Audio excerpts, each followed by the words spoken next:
Oi, gente, estamos começando mais um Papo Reto aqui na Igreja do Camorim. E eu sou a Maria Luísa e estou hoje com o nosso convidado Kleber, que é líder da Juventude Diácono. Tudo bem, Kleber? E aí, Malu, tudo bem? Estamos aí pronto para fazer mais um papo reto. Isso aí. Eu queria primeiro perguntar como é a sua experiência sendo líder da Juventude, se dá muito trabalho, quais são as coisas boas e ruins. Caramba, como é ser líder da juventude. Eu te confesso que assim, a primeira vez que me convidaram, eu titubeei assim, eu fiquei, caramba, é a hora, mas fácil não é. Fácil não é, porque nem sempre tu tem todas as respostas, nem sempre tu sabe o que tu vai fazer, tu sabe o que, que tu vai responder. E os jovens, adolescentes são extremamente intensos e querem uma resposta rápida. A geração Google, né? Jogou, pesquisou, saiu a resposta. E a gente nem sempre está em condições. Mas, então, se dá trabalho, dá. Como eu falei, é um ministério novo para mim. Eu nunca tinha cuidado tão próximo de adolescentes, a não ser que fosse os meus dois. Mas quando você se cerca de pessoas que são apaixonadas por Jesus, assim como eu sou, como minha família é, como a nossa igreja é, fica tudo mais fácil, né? Fica tudo mais prazeroso. E eu te digo que assim, o mais legal disso tudo está sendo lidar com os jovens, assim. A gente que já passou um pouquinho de uma certa idade, né? Então, reviver dramas de adolescência, reviver medos de adolescência, reviver crises de jovens, está sendo bem legal, porque me permite ter o sentimento de estar ajudando os jovens e os adolescentes. Como você é uma pessoa ocupada, né, tem trabalho, família, ainda tem muitas responsabilidades aqui na igreja, como você concilia isso tudo, o seu tempo? Cara, que pergunta. Boa. Então, assim, quanto ao trabalho, até que dá para levar legal, porque lá no trabalho é bem corrido e eu consigo me dedicar ao máximo ao que está acontecendo lá no trabalho e levar o mínimo possível de questões da igreja, de questões até de casa mesmo, de família para o trabalho. Agora, conciliar família e ministério, liderança da juventude, aí sim é um baita desafio. Porque muitas vezes a gente, não só eu e toda a liderança da igreja, ela diversas vezes está envolvida em momentos na igreja, em reuniões, em conversas e em várias ocasiões que a gente às vezes acaba tendo que conversar com a família, negociar com a família. Mas eu digo que se eu posso dar um conselho para quem tiver um chamado para qualquer trabalho na igreja, eu vou falar para vocês assim, ó, como eu fiz, assim, reúne a família, senta com a tua esposa, senta com teu marido, senta com teus filhos e fala, ó, esposa, fui convidado para cuidar dessa parte da igreja, para cuidar, para servir dessa forma. E aí quando a gente consegue compartilhar com a família os novos desafios que vão nos surgir, né, quando a gente assume o ministério, tudo fica mais fácil, sabe? Assim, eu tenho filhos que estão sempre me apoiando, que estão sempre vibrando com as coisas que acontecem aqui na igreja.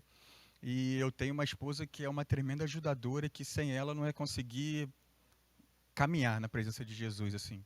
Ela é uma mulher que entende sempre o que está acontecendo, que entende quando eu tenho que, quando ela espera que a gente vai fazer algum compromisso em casa, e eu falo, amor, a gente vai ter que deixar para outro dia, porque eu tenho que conversar com o jovem, eu tenho que caminhar com o jovem, eu tenho que tentar correr com o jovem. Essa é a parte mais difícil, é conciliar a família e conciliar servir a obra, sabe? Mas acima de tudo, a palavra de Deus diz que buscai o reino e a sua justiça e as demais coisas vos serão acrescentadas, e é assim que se cumpre a palavra de Deus na vida daqueles que escolhem se manter na servidão, que escolhem servir o Senhor, porque ele honra, assim.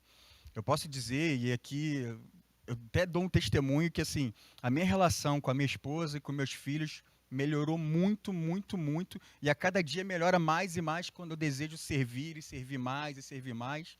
Seja quando a gente começa servindo lá na portaria, na recepção, seja no ministério de adolescentes, seja no ministério de jovens, seja no ministério de adultos, seja no diaconato, onde quer. Toda a obra vai ser honrada, todo o trabalho para o Senhor vai ser honrado, e Deus honra no detalhe, Deus honra no lugar que você mais precisa da presença dEle, é onde Ele vai honrar o teu compromisso com a obra e com o caminho do Senhor. Amém.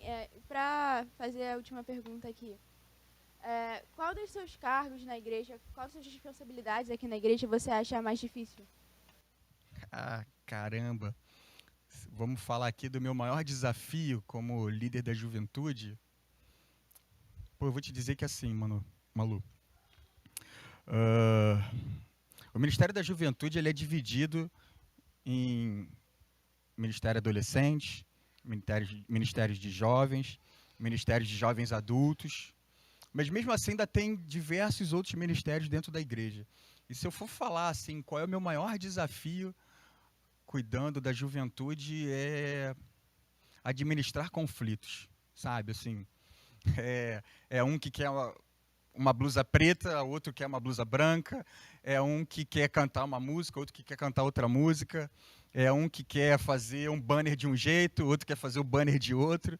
E assim, cada ministério são pessoas com expectativas diferentes, pessoas com criações diferentes, pessoas de idades diferentes, todas elas com as suas verdades, que a gente respeita, e acho que o meu maior papel coordenando a juventude é conseguir entender o que cada um precisa, o que cada um acredita.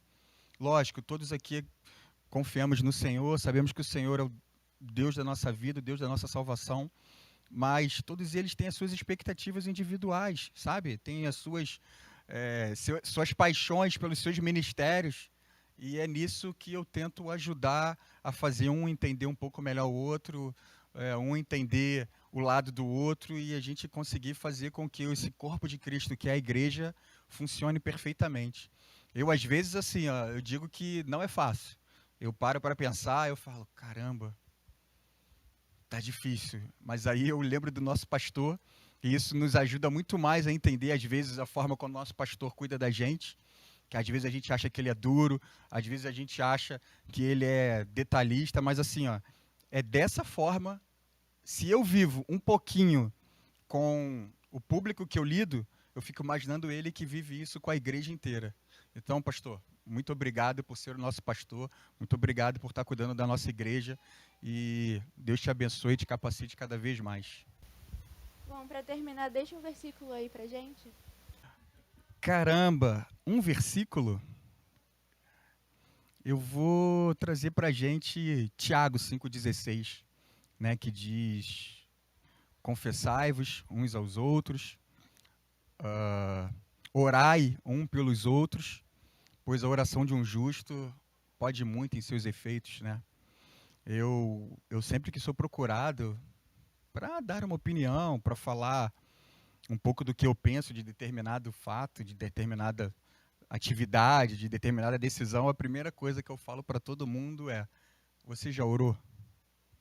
Eu digo isso porque, assim, eu sou pai e é muito maravilhoso você ouvir o seu filho falando contigo, o seu filho te procurando, o seu filho desabafando, o seu filho te pedindo. Eu lembro muito quando o Lucas era bem pequenininho, que o Lucas ficava: papai, papai, papai. E a minha esposa falava assim: Kleber, você não está ouvindo o seu filho te chamando? E eu falava assim: tô. É que está massageando meu coração ouvir meu filho me chamando de papai, papai, papai. E é assim que a gente tem que entender como o Senhor é conosco, sabe? O Senhor gosta de ouvir a nossa voz, o Senhor gosta de ouvir o nosso choro, o Senhor gosta de ouvir a nossa dúvida, os nossos anseios, os nossos medos.